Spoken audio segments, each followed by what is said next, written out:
суралцгаая. За тэгээд 6 дугаар бүлгийг харах юм бол 6 дугаар бүлгийг дотоод эдгэрлийн дуу хоолой залбирал гэж хэлж болно. За тэгээд энэ дуулал номын 6 дугаар бүлэг нь дуулал 30-аас 32 дугаар бүлэг 51 дугаар бүлэгтээ яг нэг цаг үед бичигдсэн гэж үздэг юм байна. Бичигдсэн. За тэгээд яг энэ 6 дугаар бүлэг дээр юу гарч байгааг л Давид хаан маш их сэтгэлээр унсан байна. Уйлж штэ тий. Сэтгэл нь амар өвдөж байна. Тэгээд дээрэс нь ядж хахад өглөө төвчөн тусцсан. Тэгээд Давид бол үнэхээр яг надчил байдалд байсан байгаа байхгүй. За тэгээд Давид хаан яасан бэ гэсэн чинь энэ нөхцөл байдлыг ингээд харахтаа яана би ингээд өвдчлээ надад гайхам шиг тохиолдчихлаа. Али бурхан минь намайг эдгээгээч гэж тий тэгж хараагүй байгаа. Давидын яг энэ 6 дугаар бүлгийг та нар ингээд харах юм бол тий Давид хүн дээр өвдөөд энийг ингээд айгүй сүнслэгээр харсан байгаа байхгүй. Миний би өвдөж байгаа учраас миний дотор ямар нэгэн буруу зүйл байна. Тийм учраас тэр намайг эдгээгээч гэж хэлэхээс өмнө намайг өршөөгөөч гэж хэлсэн байгаа байхгүй. Сэтгэлийг минь хэлтрүүлээч гэж хэлсэн байгаа байхгүй. Тэгэхээр энэ юуг зааж байгаа гэхээр түүний махбод руу заагаагүй харин сэтгэл рүү зааж байгаа. Тэгэхээр эндээс бид нар юуг харж болох вэ гэвэл Давид юу мэдэрч ирсэн бэ? Давид яг энэ нэгээс 2 дугаар ишлэлийг та нар энэ хойно хараараа Давид юу мэдэрч ирсэн гэвэл Давид хэлсэн эзэн уураараа намайг бүх зэмлээч гэдэг нь эзнэр зэмлүүлж ийн гэж харж штэ өвчнөө. Тэгээд тэрийг бол сахилгажуулалт гэж хэлдэг тий. За тэгээд Давидыг цааш нь харах юм бол намайг бүү гисгээгээч гэдэг чинь сахилгажуулал. За тэгээд цааш нь бүгдээрээ харах юм бол Давид эндээс юу мэдэрч байсан гэхээр гим нүгэл дотор нь буруу тал байна шүү дээ. Түүнд уучлал хэрэгтэй байна тий. Намайг өршөөгөч гэж байгаа чинь түүнд өршөөл хэрэгтэй байгаа байхгүй. Тэр өөрийнхөө дотроос гим бурууг мэдэрч байсан байна. Сэтгэл нь өвдөж байсан байна. Сэтгэл нь өөрийг нь буруутгачихсан байна. Тэгээд Давид яг ингэж залбирсан. За тэгээд тэр гэхдээ энэ дорой байдлаа хүлээн зөвшөөрөөд Бурхны өмнө ирээд залбирж байгаа нь ямар мундаг юм бэ? Ингэж харж байгаа нь ямар мундаг юм бэ? Өнөөдөр энэ тийм Монгол чуулган дотор хэдэн хүн өвдөхөд өөрийгөө сүнслэгээр харж те би яалаа, би яаж амьдралаа те миний зүрх сэтгэл ямар байгаа вэ гэж хардаг хүн хэд байгаа бол хэдэн эмнэлэг рүү яарвчлан гүйж байгаа бол хэдэн бус руу ярьж те зөвлөгөө авч байгаа бол тэгэл Давид өвчтөө үедээ Бурхан руу ирж байгаа хэрэг. Бурханаар имжлүүлэхийг хүсэж байна. Тэгэхээр би таныг хамгийн түрүүнд өвдөх юм бол Бурхан руу ирдэг нэгэн байгаасаа гэж хүсэж байна. Бурханаар идгээлэхийн төлөө түүний өмнө суудаг хүн байгаасаа гэж хүсэж байна. За тэгээд энд ингээд харсан чинь судалсан 6 дугаар бүлгийг яг аль цаг үед бичигдсэн. Яагаад тий өвдсөн болоо гэдгийг судалсан. Тэгсэн чинь 3 таамаг байна эрдэмтдийн Библийн судлаачдын 3 таамаг байдгийг хамгийн оновчтой гэсэн нэг таамаг нь болохоор хүү Абсалом нь Давидын эсрэг босдог штэ хаан ширэг нь булаах гээд. Тэгээ яг тэр үед Давид хаан хүүгээсээ цухтаад уул хадаар амьдэрдэг. Тэгээ тэр үед Давид нэлээд настай байсан. Тийм учраас тэр хүнд хэцүү сэтгэл гутралаасаа болж энэ хүнд өхлүүд өвчнийг туссан байх магадлалтай гэж үздэг юм байна. Тэгээ яагаад тэгэхээр энэ 6-гийн 1 нь энийг бас жоохон баталж өгдөг юм байна. Яагаад гэвэл тэр урдын буруу шийдвэрүүд гим нүглүүдэд бодоод би ер нь хүүгээ өөрөө буруу хүмүүжүүлснээс болоод өнөөдөр би ийм байдалд орж яана гэж харсан учраас ингэж залбирсан гэж үздэг юм байна. За нөгөө 2 таамаг нь болохоор юун дээр байдгүй гэхээр Бачабайта завхаарсны дараа байж магадгүй гэж үздэг. Нөгөөх нь нөгөө нэг Саулын үед хаан болохоос өмнө Саулаас цухтаж явж явах үедээ энэ өвчнийг туссан байж магадгүй гэдэг таамагуд байдаг. Гэхдээ тэр хоёр нь бол тийм сайн таамаг биш. За гэхдээ энэ 3 одоо цаг үеийн энэ 3 таамагаас нэг зүйл амар идэвхтэй байдаг гинэ. Тэр нэмээ гэсэн чинь бүх эрдэмтэд гаргасан. Яг тухайн үе болгонд Давид хаан маш их сэтгэлээр унсан байсан. Маш их айжсэн. Бас маш их гим нүгэл үйлдэжсэн тухайн үед түүний өмнө ч юм уу. Тэгээд үзэн ядалтаар дүүрэн байсан. Яг л нөгөө дайснуудтай учраас тэднийг үзэн яддаг тий. Тэгээд Давид яг ийм зүйл байсан гэж Библи биднэрт судлаач нар биднэрт харуулж өгч байгаа. За тэгэхээр эндээс харах юм бол бид нар юуг харж болох вэ гэвэл Давид дүгнэлт нь юу вэ гэвэл бидний дотор байгаа буруу зүйлс, айдас, стресс, гомдол, шарах, үзэн ядалт, гим нүгэл өвчин үүсгэхэд тодорхой хэмжээгээр нөлөөлдөг гэдгийг харуулж өгч байгаа. Одоо сэтгэл судлаач нар бүр судлаад гаргаад ирсэн шүү дээ. Тэ? Хүний сэтгэл зүй гэдэг бол маш чухлаа. Эдгэрэл бол дотроосоо байдаг гэдгийг угаасаа гаргаад ирсэн. Кортизол гэдэг даавар тэ ихсэх юм бол тэр нь ингээд өвчин үүсгэдэг. Амигдал гэдэг тэ бүх ингээд тарих бүх юмнуудыг ингээд сэтгэл зүйтэй холбол Библиэд маш ойрхон байна. За тэгээд бид нар эндээс харах юм бол юг харж болох вэ гэвэл та нар хавдар гэдэг үгийн утгыг мэдгүй хав дарах гэсэн утгатай шүү дээ. Хав дар гэсэн үг. Тэгэхээр бүр доошоо бүр сайн дарах, бүр нууцлах гэсэн утгатай үг байгаа байхгүй энэ өвчин. Тэгэхээр энэ бол энэ өвчний суур юу гэвэл нууцлагдсан зүйлээс гарч ирдэг, бий болдог гэдгийг биднэрт харуулж өгч байгаа. Тэгэхээр бидний сэтгэл бид нар үнэхээр эрүүл байгааг л мах бодоо арчлах биш, сэтгэлээ арчлах хэрэгтэй. Бид нар өвчнийхөө ужиг шалтгааныг мах бодоосоо хаах биш, сэтгэлээсээ, сүнснээсээ хаах хэрэгтэй гэдгийг биднэрт харуулж өгч байгаа байхгүй. Тэгэхээр бидний хандлага өөрчлөгдөх хэрэгтэй байгааз бид зүгээр ингээд бие өвдөнгөт ийм уух биш. Тэ хэрэг би үнэхээр л өвдөд байгаа л удаан хугацааны турш өвдөд байгаа л бид нар эзний өмнө суух хэрэгтэй. Бид нар сэтгэлээ ариусгах хэрэгтэй. Эзнэр чөлөөлөгдөх хэрэгтэй. Уучлалыг авах хэрэгтэй. Бид нар Бурхны өмнө зүрхээ нээх хэрэгтэй гэсэн үг. Биднэрт ингэж харуулж өгч байгаа. За тэгээд бүгдээрээ хамтдаа 3-аас 4 дугаар ишлэлийг хамт харъя. Сэтгэл минь ихэд шанална. Эзэн минь та гэвч хэр их удах вэ? Эзэн ирж сэтгэлийг минь хэлтрүүлээч. Инрэл хайрынхаа учир намайг авраач. За энд ингээ харах юм бол сэтгэл нь их өвдөж байна гэж хэлж байна. За тэгээд сэтгэл минь маш их шаналж байна гэхээр яг над шиг байгаа байхгүй. Тэгэнгүүтээ та ирж миний сэтгэлийг чөлөөлж өгөөч гэж байгаа. Хэлтрүүлээч гэдэг чинь чөлөөлөж. Тэгэхээр Давидын мах бодоос илүү сэтгэл нь өвдөөдсөн байгаа байхгүй. Мэдээж махан би энэ хүчтэй хүнд өвхлүүт байсан. Ясан янгнаал босч чадахгүй, ямар ч тэнхээ авахгүй, өнөө маргаашгүй үхэхийн даван дээр. Гэхдээ түүнээс илүү сэтгэл нь байсан. Тэгээд Давид хэлж байна, миний сэтгэлийг хэлтрүүлээч. Тэгвэл би аврагдах болно гэж хэлж байгаа. Намайг авраач гэж хэлж байгаа. Тэгэхээр бид нар эндээс юуг харж болох вэ? Бид нар юуг харж байгаа? Бидний сэтгэл яаж идэгддэг юм бэ? Бидний сэтгэл гэж яг юу юм бэ? За тэгэхээр эндээс би бас еврей үгнээсэнд харсан энэ 6 дугаар бүлэг дээр гарч байгаа сэтгэл гэдэг үг нь непехеш гэдэг буюу яг үгийг нь харсан чинь дотор хүн, ам, оршуу гэсэн утгатай үг байгаа. Тэгэхээр энэ дээр гарч байгаа сэтгэл нь Давидын сэтгэл гэхээс илүү Давидын дотор хүн нь өвдөдсөн байна штэ. Дотор хүн өвчтөй байсан, шаналж байсан гэдгийг харуулж өгч байгаа.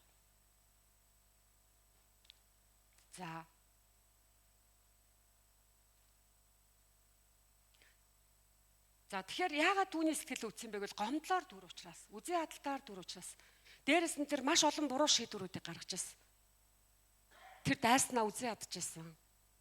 Хүн төлөвшлийн үе гэж байгаа ш. Бид нар Давид тэгэхээр амар сүнслэг гэж хардаг ч гэсэн Давид сүнслэг болохын тулд тэр тухайн цаг үе даван туулах хэвээр тийм үе шатууд ч гэсэн түүнд байсан.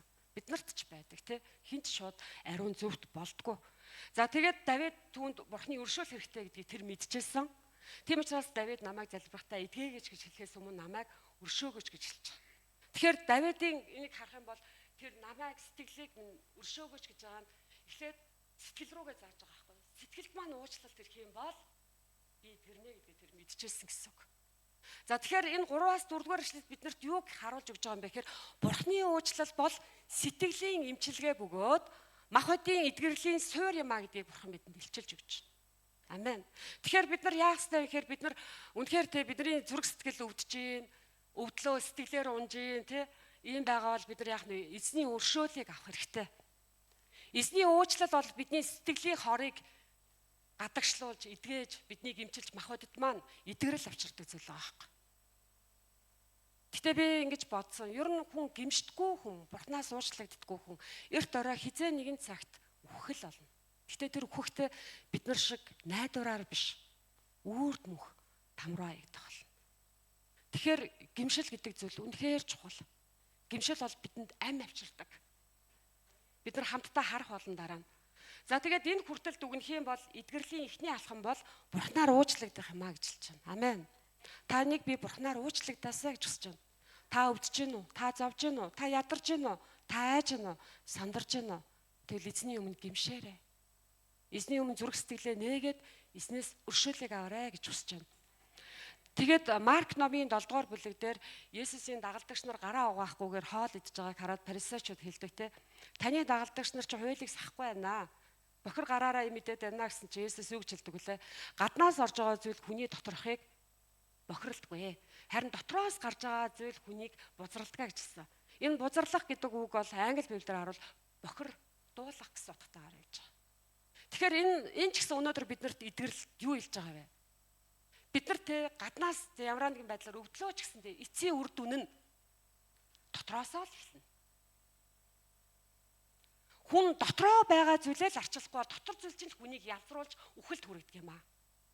Биднийг бохирдуулдаг юм аа. Мах бодийн манд хүртэл бохирдуулдаг юм аа гэдгийг Есүс эзэн хэлсэн байгаа байхгүй. Харин бид нар өнөөдөр хэрэг сэтгэл зүйтэй, зүрх сэтгэлтэйгээ тий дотоод амьдралтаагаа ажиллаж байгаа вэ? Таны амьдрал дотор гэмшил гэдэг зүйл байгаа юу? Эснээс эмээх үү гэдэг зүйл байгаа юу? Эснийг эрен хаах уу гэдэг зүйл байгаа юу? Эзэнтэй нөхөрлөх гэдэг зүйл таны амьдрал дотор хэр өсөж төлөвшөж байгаа вэ? Бид нар бас бодох хэрэгтэй гэж бодож байна. Тэгээ итгэгч хүний нүгэл бол гаднаа байдгүй шүү. Итгэгч хүн хизээж гадна ингээ харахад нүгэл үлдэхгүй бид нар. Бидний нүгэл дотроо байдаг. Юу байдаг гэж итгэгч хүний нүгэл юу юм? Атаархал, хуваагч их, өрсөлдөх, үзээ хадах, гомдлох. Энэ бол яг итгэгч хүний нүгэл. Бидэнд байдаг. Бид нар итгэгч болонгууд нөгөө гаднаа байсан зүйлүүд нь бүгд дотгошоо ороод нууцлагдчихдаг. Тэгээ гаднаа ариун байдлыг харуулах гэдэг доторх нь яг хിവэрээ амьдарч байдаг. Тэгээ эдгээр зүйлс биднийг эцсийн мөчөд итгэгч хэрнээ өвчнөд ялагдуулаад өр ширэндээ баригдаад үхэл рүү яваад байгаа. Бидний дотоод амьдрал яг хэн байсан бэ гэдгийг бидний амьдралд гарч байгаа эцсийн үр дүн шийдвэрээр харагдчихэдэг. Тийм учраас бид нар бодох хэрэгтэй. Яаков намын 3:15 дээр энэ талаар хэлсэн шүү дээ. Хэрвээ чиний зүрхэнд гашуу атаархал хувиа хичээсэн зориг байхаас бити бардамна. Гаднаа зөв тэм шиг бити харагдах гэж хичээ. Бити сайн үйлстэй явж байгаа юм шиг харуулах гэж хичээ. Яагаад гэвэл энэ үнний эсрэг худал юм а гэж хэлсэн. Амен. Тэгэхээр бид нар зүрх сэтгэл дотроо үнэн байх хэрэгтэй. Бид нар дотоод амьдралдаа даруй байх хэрэгтэй. Үнэхээр бурханлаг хүн бол бурхны л өмнө амьдардаг. Харин бурханлаг бус байх үедээ бид нар хүмүүсийн өмнө амьдардаг. Бидний дотор бохор, уур хилэн, гомдол, атаа хорсол, үзээ хадалт. Бид нар бие бинийг олигтой өгөрч урамшуулж чадахгүй. Ам нь гацаад сэтгэл дотор нь ингээд бүр дотроос нь маажаад. Энэ зүйлийг би ч гэсэн туулсан. Гэтэ энэ хүнд өвчний дараа миний хандлага өөрчлөгдсөн. За тэгээд бид нар цааш нь харах юм бол яг энэ дуулал 51:10 дээр энэ 6 дугаар бүлэгтээ 1 цаг үед бичигдсэн гэж байгаа шүү дээ. Давид ингэж хэлсэн. Бурхан миний дотор цэвэр зүрхийг бүтээж, миний дотор зөв сүнсийг шинчлэн авчираач гэж хэлсэн ба. Тэгэхээр Давид юу хэлж байгаа вэ гэхээр хүний сүнс сэтгэл хоёр шинчлэгдэх үнэхээр чухал гэж хэлж байгаа. Хэрвээ бидний зүрх сэтгэл гэмшлэр дамжуулан шинчлэгдэхгүй бол хожим бид хизээч амлахгүйгээр үрд өөхөх болно гэдгийг харуулж өгч байгаа. Тэгэхээр нөгөө нэг гэмшлэр дамжуулан бидний зүрх сэтгэл ариусж, угаагдаж, шинчлэгдэж, эдгэрч нөхөн төлждөг байгаа байхгүй. Бид нар яг ингээд сайн харах юм бол шүү дээ өвчин одоо зовлонгийнхаа шалтгааныг бид нар гаднаас хаагаад байдаг. Гэтэл бид нар дотроос сэтгэлээсээ хайх нь зүг байгаа. Тэгээд би эндээс ингээ харсан чинь надад ингээ бодогцсон. Та нар ч гэсэн энийг ингээ мэднэ. Бид нар ингээ гим нүгэлтэй байгаагаа гэдгээ итгэгч хүмүүс яаж мэддэг вэ гэвэл сэтгэл төгшөөртэй болдог. За би ингээд өнөөдөр хин нэгэнтэй маргалдлаа гэж бодъё заа. За тэгээ хоёлаа эвлэрья гэдээ гоё эвлэрсэн байж болно тий тайвшруулаад ингээд. Гэхдээ энэ дотор ингээд нэг өвдөлт байгаад байдаг. Эсвэл худлаа ярьчаад гаднаа ингээд худлаа яриаггүй явахаар дотор нэг өвдөлт байдаг шүү дээ. Тэр өвдөлт чи юу юм бэ? Сэтгэлийг чи хордуулж байгаа байхгүй юу? Хортой одоо бид нар нөгөө тамхиг татаж болохгүй хортой тий хамаагүй юм тараа эргэлж болохгүй хортой энэ хоол хүнсийг хортой гэж ярьдаг ш. Бид нар хэрэгэлдэггүй. Гэтэл яг жинхэнэ хоол бидний дотор байж байгаа. Бидний дотор байгаа тэр гим нүглээс олж миний мах бод сүнс сэтгэл хордож идэг. Бид нар амаараа ууж идэхгүй байлаа ч гэсэн дотор оюун бодлороо өөрийгөө хордуулж идэг. Гим нүглээс болоод ингээ тий мах бодоо бид нар хордуулж идэг. Тэгээ бидний ингээ сэтгэл хордоход яадаг вэ? Сэтгэл хордоход миний сэтгэл ингээл өвдөөл гимшгүй ингээл гим нүгэл өвөлдөө сэтгэл маань ингээл хүнд оргиол яваал ингээл стресс ингэж явсаар хагаад нөгөө сэтгэл чинь сүнсийг минь өвтөгдөг. Сүнс өвчлөөд өглөөд өвч ярдаг. Тэгээд сүнс үхээд хүний биес гарахаараа мах бодд маань үхэл ирж байгаа хэрэг. Яг үнэндээ үхэл гэдэг зүйл гаднаас байдгүй дотроос байдаг. Бид нар магадгүй ингэж бодно тэр аварт орсон хүмүүс яад юм бэ? Тэр хүн гинт өгсөн штэ. Тэгвэл дотроос нь үхэл явж байсан тий үнэ. Тэгэхээр бид нар аливаа зүйлийг сүнслэгээр харах хэрэгтэй. Бид нар дотроосоо л өөрчлөгдөх боломжтой. Бүх зүйл дотроосоо эхэлдэг. Жинхэнэ амьдрал, жинхэнэ ам, жинхэнэ амийн ёроол бидний дотор байдаг. Жинхэнэ бодтой тийм материалыг ёроолч гэсэн бидний дотроос эхэлдэг. Тийм учраас бид нар гадна зүйлээ хичнээн амжилттай байгаад миний зүрх сэтгэл хандлага, зан чанар эзэн дотор өсөж төлөвшөөгүй хуучнараа байх юм бол бид нар ёроолтой амьдрна гэж юу? Зан чанар чи өөрөө бидний хувь тавиланг өөрчилдөг, нөлөөлдөг зүйл байхгүй. Тэгэхээр бид нар дотроо бодох хэрэгтэй. За тэгээд нүгэл уучлагдаагүй тийм зүрх сэтгэл угаасаа амар тайван байдгүй. Ер нь байнга ингээд дарамттай, айцтай, төгшүүртэй хүн бол ер нь бол мөглөө асуудал байгаа. Би тийм хүн байсан аахгүй хүнээс хайцтай. Амар ингээд нэг л юм байг зүгээр яж байгаа л айгу жижиг юм санаа зовоол түшчдэг. Тэгэл ингээд ургуулж одоол янз бүрийн бодоол би тийм хүн байсан. Тэгээ тэр юу байсан бэ гэхээр миний дотор эзнэр уучлагдах хэвээр тийм нүгэл байсан. Тэрний юу гэхээр би ингээд нөхрөөж уучлах чадахгүй, эцэг эхийг яаж уучлах чадахгүй те. Дэлхийн нэгэнтэй маргалтгаараа хин нэг нэгж уучлах чадахгүй. Энэ байдлаасаа болоод ингээд өөрөө тий уучлах чадахгүй учраас нөгөө үнэ бодоо шаналал те үзээ хадаал тэгээд дотроо янз бүрийн тэгэл энэ бүх зүйл чинь эцэстээ надад хүчээ авчирсан байгаа байхгүй. Намайг хүл рүү авчирсан зүйл байгаа байхгүй. Тийм учраас бид нар үнэхээр бусдыг уучлах зүрх сэтгэлтэй байх хэрэгтэй тий.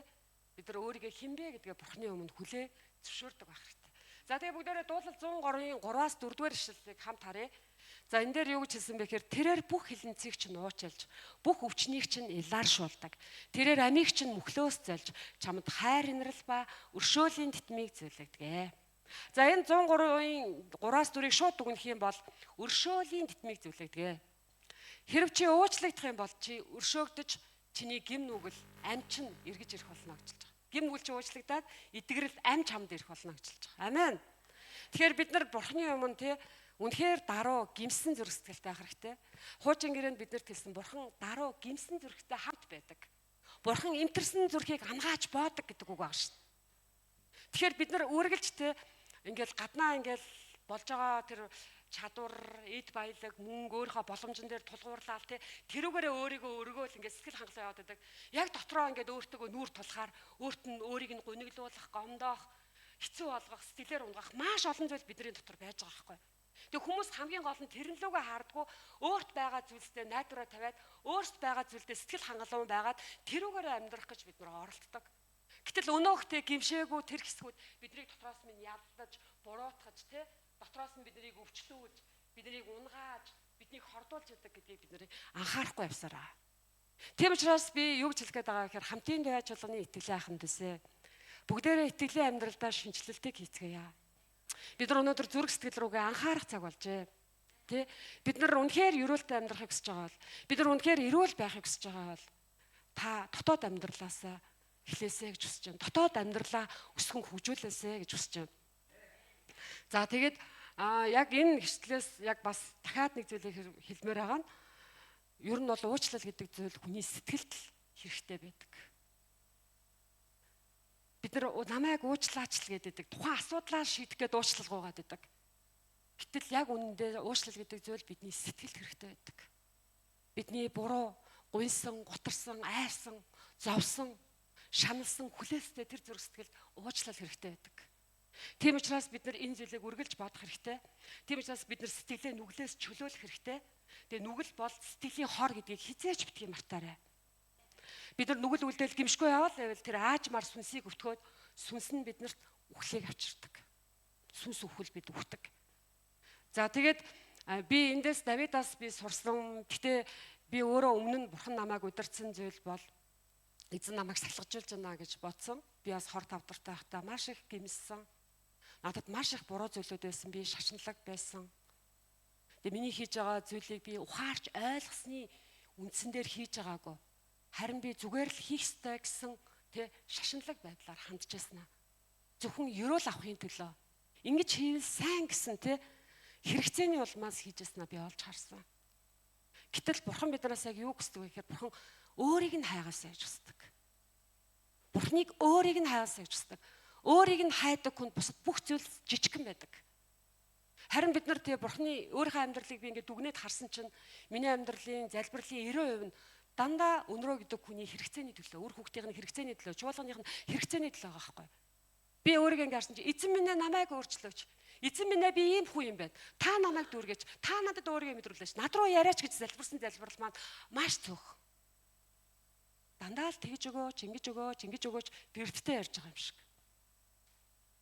Тэгээд би одоо миний зүрх сэтгэл шинжлэгдсэн. Би эзнийг өөрийг нь нэрээр хайдаг. Өдөр бүр ариун сүнсний хүч чадлын залбирлыг хийдэг. Эзний өмнө үгээ уншин, залбирна, талархлаач гэсэн, мөрөгхөөч гэсэн зогсоогоогүй. Хийж л аа. Яагаад гэвэл эзэн миний аврал, эзэн миний хувь, эзэн бол миний ноогдол. Ямар ч хүнд хэцүү үед намайг орхихгүй миний хувь ноогдол учраас би түүнийг амьдралынхаа бүхий л өдрүүдэд хүндлэх болно гэдэг шийдвэрийг гаргасан байна. За тэгээд бид нар нэг зүйлийг ойлгох хэрэгтэй. Тэгээд нэг амар тайван гэж байдаг штэ бидний амьдралд. Ер нь амар тайван хүнийг амар нөхөнд үлжүүлж байдаг юм байна. Бид нар ингээ яг ямар үед амар тайван байдаг юм бэ гэсэн чинь зөв зүйлийг үлдэх үедээ хүн амар тайван байдаг юм байна. Зөв замаар алгаж явах үедээ амар тайван байд юм байна. Зөвийг сонгох үедээ бид нар амар тайван болдог. Нүглээс татгалзах үедээ амар тайван болдог. Би энийг мэдэрсэн. Тэгээд тэр амар тайван бүх цаг үед надад миний махбодод нөхөн дүлжилт болж исэн гэдгийг би бас мэдсэн. Тийм учраас Есүс хэлсэн би амар тайвны бурхан. Би та нарт энэ ертөнцийн өгдгөөс өөр амар тайвныг өгөх болно гэж хэлсэн. Амен. Тэгэхээр бид нар тэр өөр амар тайван буюу эдгэрэл чөлөөлтийг авахын тулд бид нар яг эзнийг өөрийг нь хаах хэрэгтэй. Эзнэр цэвэрлүүлэх хэрэгтэй. Зөв зүйлсийг үйлдэх хэрэгтэй. Зөв хандлагатай байх хэрэгтэй. Илүү их хайрал, илүү уучлал. Хожим биднийг мөнхийн улсад очиход бурхан биднээс өөр юу ч асуухгүй нэг л зүйлийг асуух байх. Чи хэрийг уучлажсэн бэ? Чи хэрийг хайрлаж байсан бэ л гэж асуух. Олон итгэгчид эннээс олж шагналаа алдах байх гэж боддог. Бид нар эзэнд өргөлөө өргөдөг, эзнийг хайрладаг, хүндэлдэг. Гэхдээ бид нар уучлалдаггүй. Тэгвэл бид нар бурхан биднийг ивээгээд ахад бид нар бусдад тэгж ханддаггүй. Бурханаас маш их ивэлэг авчаад бид нар тэрийгэ дамжуулдаггүй шүү дээ. Тэгээд энэ бол үнэхээр бидний хамгийн том засах ёстой, өөрчлөх ёстой зүйл гэж бид нар бодох хэрэгтэй. Тэгээ намайг уучлсан уучлал маань эдгээсэн. Би эцэг хийгээ уучлсан, намайг орхиж авсан нөхрөө уучлсан, өөрийгөө хүртэл уучлсан. Өнөрөө чи муу хүн биш шүү. Чи бурхны өмнө үн цэнтэй, чи чадлаараа л хичээсэн. Би өөрийгөө тэгж өвчтөй бахта толроо хараад уйлжсэн. Чи энэ хүртэл чадлаараа л явсан. Чи хамгийн сайнаар хичээсэн. Чи сайн охин. Бурхан өнөөдөр энд сууж байгаа хүмүүсийг ч гэсэн тэгж харж байгаа. Чи сайн хүү, чи сайн охин. Чи энэ хүртэл хамгийн сайнаараа явж байгаа. Чи намайг чадлаараа ирээ хайж байгаа. Би чамаас агуу залбирлыг хүсдэггүй, агуу үргэлжлэлийг ч хүсдэггүй. Харин над руу хандсан чиний зүрх сэтгэлийн хүндэтгэлийг л би хүсдэг. Намайг эрен хайж байгаа 10 үг, 5 үг чадан ядан залбирж байгаа тэр залбирал чи миний оршихуд бурхан хэлдэг чи би юу хэлхээс чи өмнө бүгдийг мэдсэн гэдэг. Бид нар замаараа амаараа тэр үгээ илэрхийлж чадахгүй гацж муураа олигтой гой үгээр илэрхийлж чаддгүй гэж тэр сма эмээнэр тэгжилдэг маа цуулааны. Гэхдээ бурхан чиний зүрх сэтгэл дотор байгаа тэр их хүндэтгэл дээдэг айл хэдий хүлээгээд авцсан байдаг. Тийм учраас бид нар зүгээр л эзнийхээ өмнө зүрх сэтгэл чинь баяр хөөртөө талархалтай зөв хандлагатай байх хэрэгтэй. Сургаалт үгсийн 17-гийн 22 дээрсэн баяр хөөртөө зүрх болбоос сайн юм гэж хэлж байгаа байхгүй. Амен. Талархалтай хандлага, эзэн дотроо чадан ядан хичээж байгаа хандлага, талархалтай амьдрал, эзнийгээ дээдлж байгаа хүндэтгэл бол бидэнд им. Имтэрсэн сүнс аваас ясны хувхай өвчин гэж хэлж байгаа. Харин бид нар ингээд гимшгүй яваад байвал гимшгүй яваад байвал тэр нь биднэрт өвчин өгдөгөө гэж хэлж байгаа. Биднийг бурхан имтэрсэн зүрхтэй байгаасаа үргэлж энэ чигээр амьдраасаа гэж хүсдэггүй. Харин имтэрсэн зүрхтэй өөрийг нь эренг хайгч надтай хамт байгч руу би ойр байдаг гэж хэлсэн байхгүй. Амен. Ямар ч үед таны зүрх сэтгэл, таны хараа эзэн дээр байх болтугай. За тэгээд бүгдээрээ хамгийн сүүлийн хэсгийг хараад 5-аас 6 дугаар эшлэл байгаа. За энэ 5-аас 6 дээр болохоор үхтэл таныг үл дурсан, үхэгсдийн оронд хэн тань талархах вэ? Яололдоо би туйлдав, хайллаар ормын шүн бүр живнэм, нулимсанд нэвчв, дэвсгэр минь гашуудлаас болж нүд минь гал бөхөв, үснүүдээсээ болж нүд минь харанхуйлваа гэж хэлж байгаа. За тэгээд Давид энд харах юм бол маш их сэтгэлээр шаналж уйлсан гэж хэлж байгаа тий. За эсний өмнө уйлдаг хүн байна уу? Баастай. Амен. За нулимс бол сэтгэлийн хорыг гадагшлуулдаг бурхны өгсөн бэлэг шүү. Яагаад гэж бид нар ингээд нэг буддын шашин тэгдэг штэ хүн нас арахаар уйлахаар за битээ уйлах юм бол зам нь хаагдчихна. Битээ уйлаараа уйлаад байвал усан далаа гарч ирээд диваачнд очтгүй гэлээ гэв. Уйлуулдаг. Гэтэл тэр хүн чинь гашуудлаа тайлж чадахгүй байгаа байхгүй. Гэтэл бид нар яг уйлах үед бидний сэтгэл хөнгөрдөг штэ. Тайвшраад чөлөөлөгддөг. Гэтэл нулимс гэдэг зүйл бол чөлөөлөлт байгаа байхгүй. Давид ч гэсэн эзэн яололдоо туйлдаад орондоо нулимсэн дотроо живсэн гэж шин. Бүр нэвчсэн гэж хэлж байгаа байхгүй. Ямар их үйлсэн бэ? Түүний уйлах тоолонд түүний биес өвчин гарч ивжсэн байгаа байхгүй. Түүнд уучлал ирж ирсэн, эдгэрэл ирж ирсэн байгаа байхгүй. Уйлах гэдэг зүйлийг бид нар бодъё л да. Хүн ингээд зүгээр яж хагаад худлаа уйлдаг хүн гэж жүжигчдээс өөр байхгүй байх. Хүн өөрөө ирэхгүй сэтгэл өвдөө, шаналаад тий хүн зөвхрөөд өөрийнхөө амьдралыг эргээд харахад хүний энэ нулимс гэдэг зүйл бол сэтгэлийн гүнээс гардаг зүйл. Тэр шанал дотроос гардаг зүйл байхгүй юу? Тэгэхээр бид нар бодох хэрэгтэй тий би уйлж байна гэдэг чинь миний дотор өвдөлт байгаа тийм. Сүнсэнд маань сэтгэлд минь тий. Тэгээ би уйлж байна гэдэг чинь тэр нулимс чи илэрхийлээд байгаа байхгүй би өвдөж байна гэдгийг. Тэр илэрхийлж байна гэдэг нь бурхан тэрийг нь хүлээж авч байна гэсэн үг. Сонсож байна гэсэн үг. Тэгээд бурхан нулимсыг нь тулмандаа идэг гэжэлсэн шүү дээ. Тийм учраас бид нар тэр уйлахад санаа зовох юм хэрэггүй. Бид нар ингээл нүрэ бодцоо бидний эмэгтэй хүмүүс байдаг. Нүрэ бодцоо уйлж болохгүй. Нулимс арчдсан уйлахгүй яг уйлах гэсэн дээр би уйлаагүй. Бүр ингээд төгжцсэн гэл бүр ярьдаг тий. Яг үндэ тэр будаг ер нь ямар хамаа байна.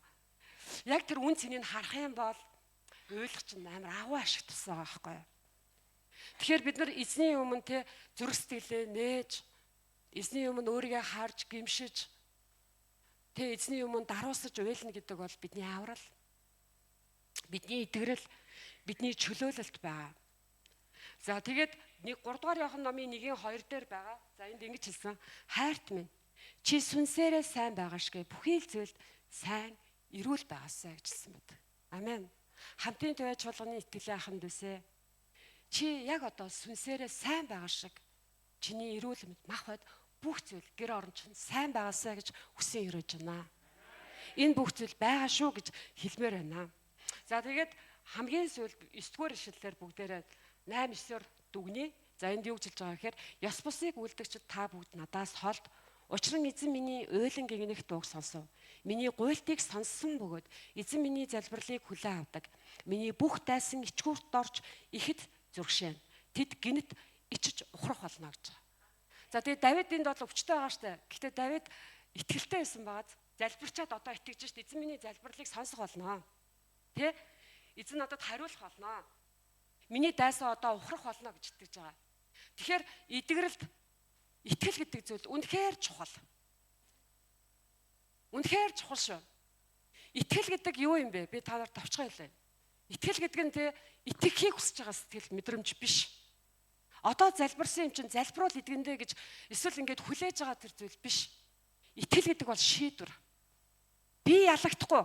Би эдгэрэх болно. Би чөлөөлөгдөх болно. Би шинжлэгдэх болно. Би энэ асуудлыг шийдвэрлэх болно гэсэн итгэлийн хандлага юм аа. Бид нар ийм хандлагатай байх хэрэгтэй. Бид нар амьдрал тохиолдож байгаа бүх том зүйлсийг бид нар жижигрүүлж хардаг хандлагатай байх хэрэгтэй. Хэрэг бид нар тэр тохиолдож байгаа зүйлсийг бүх зүйлийг томоор харах юм бол тэр том л ажиллах болно. Харин энэ зүйл жижигхэн зүйл гэж харах юм бол энэ жижигхэн зүйл байх болно. Тэгэхээр бидний итгэл гэдэг зүйл бол миний доторх хандлага байгаа байхгүй. Тэ би эдгэрэх болно. Тэ би тэнхрэх болно. Би босох болно. Би өөрчлөгдөнө. Миний гэр бүл дотор байгаа архины асуудалтай, зовлонтой тэр хүмүүсийг ч гэсэн миний залбирлаар өөрчлөх болно. Яагаад гэвэл эзэн надтай хамт байгаа гэсэн тийм ямиг альва ямиг өнцгөө харах өнцгөө жоохон том болгож харах хэрэгтэй. Өндрөөс харах хэрэгтэй.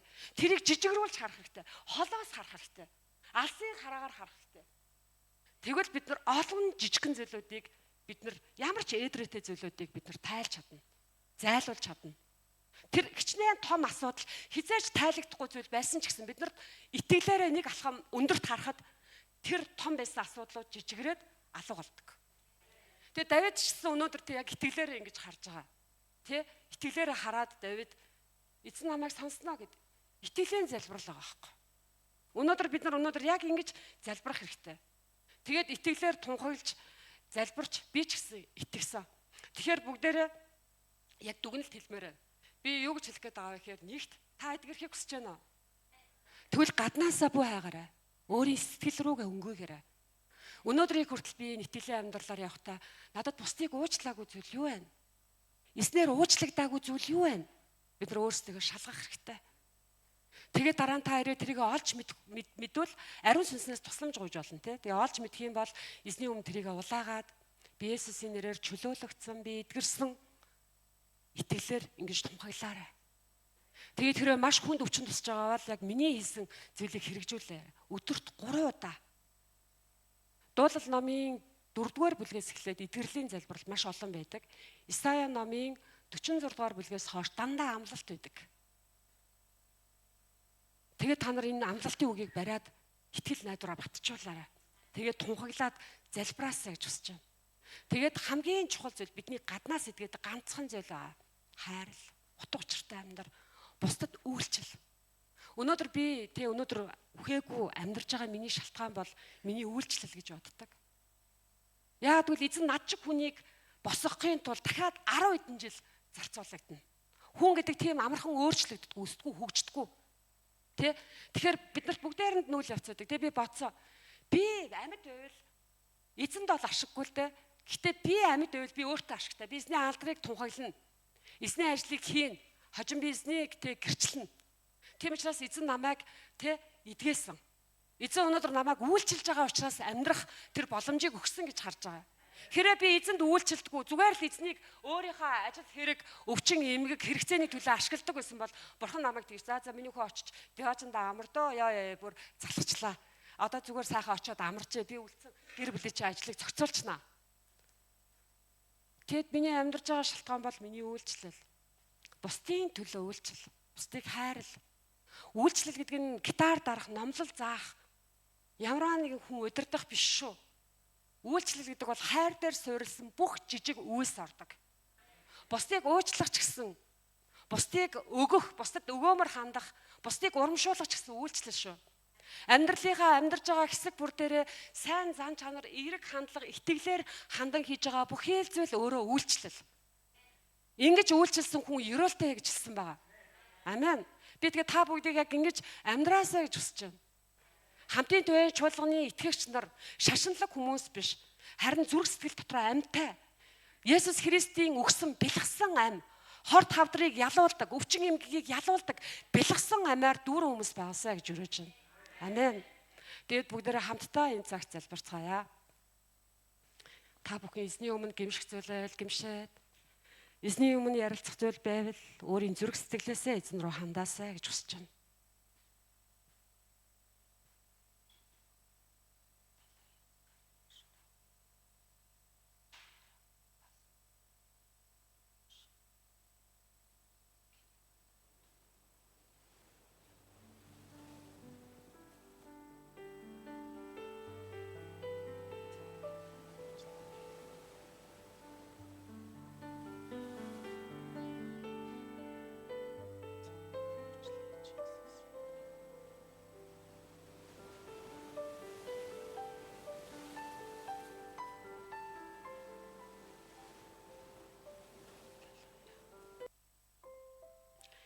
Бидний хайртай, бидний хүндэт бурхан эзэн минь ээ танд алдрыг өргөе.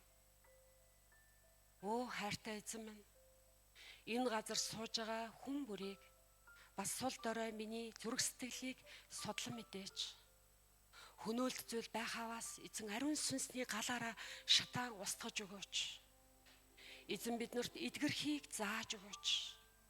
Бидний сэтгэл эдгэрвэл бие маань эдгэрэх болно. Сүнс минь амар тайван байвал амьдрал маань амар тайван байх болно. Эзэн өөрийн сүнслэг илчлэлтийн дагуу хамтын туяа чуулганы итгэлийн ахан дүүснийг бүрийг та удирдах өгөөч. Та өрөөж өгөөч. Та чиглүүлж өгөөч.